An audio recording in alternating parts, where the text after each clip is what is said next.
Salut! Les excuses. C'est un vaste sujet, ça aussi, hein.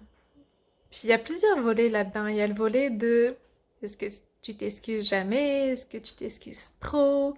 Est-ce que tu t'excuses comme il faut? Mais ce volet-là, même si je t'incite à te poser quand même la question parce que c'est révélateur d'autres choses également, là. Je vais plus parler aujourd'hui de la manière de s'excuser. Parce que j'ai eu comme deux discussions très intéressantes avec des amis qui m'ont fait réfléchir beaucoup là-dessus. Puis que je trouvais ça justement tellement intéressant que j'ai envie de le partager aujourd'hui pour que plus de personnes puissent réfléchir là-dessus, puis que tu puisses m'apporter ton point aussi là-dessus aussi pour que je m'améliore dans mes excuses. J'avais tendance à, quand je m'excuse, mettons, j'arrive en retard quelque part, tu sais, ça va être comme, hey, je m'excuse, il y avait du trafic ou je m'excuse, j'avais pas envie de venir. J'essaie de pas la sortir, celle-là, mais elle est bonne. Mais il y a aussi le côté de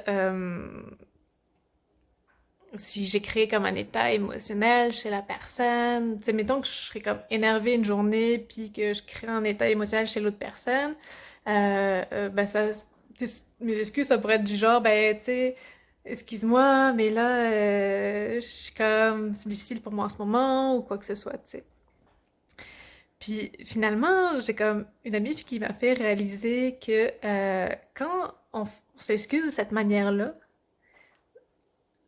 on se trouve des excuses à nous, en fait. C'est comme, excuse-moi, tu sais, c'est comme tu mets le projecteur, excuse-moi, mais moi je me sens comme ça, ou moi j'ai fait ça, ou moi j'ai vécu ça.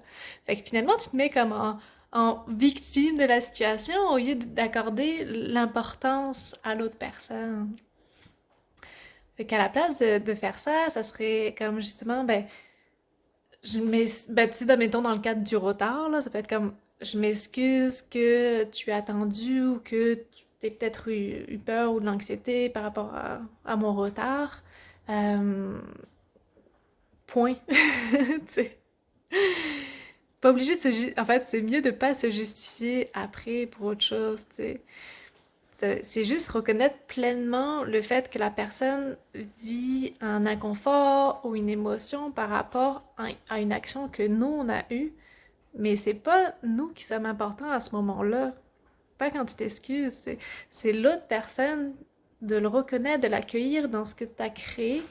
Puis éventuellement, tu peux demander dans un autre cadre qui serait plus approprié, ben, tu sais, qu'est-ce que je peux faire ou être présent pour l'autre, tu sais, tout simplement, là. Après, ça dépend de la situation, mais t'aviseras à ce moment-là.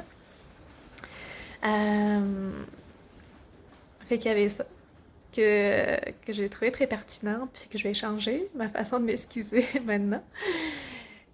Et j'ai un autre ami qui m'a fait remarquer la différence entre le français puis le québécois. Là, en France, on dit excuse-moi. Ce qui veut dire genre excuse-moi, tu sais. Au Québec, on dit je m'excuse. C'est comme moi, je m'excuse à toi, tu sais. Fait que même dans ce langage-là, il y a une nuance qui est quand même importante, là. Fait que ça amène peut-être justement déjà juste avec ce langage-là à s'excuser de façon différente.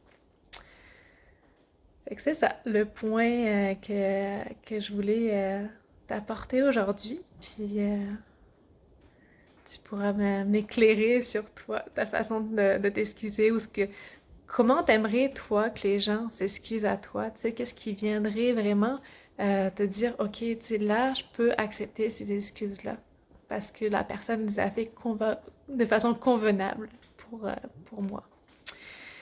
Fait que j'ai hâte de vous lire, puis je te souhaite une très belle journée.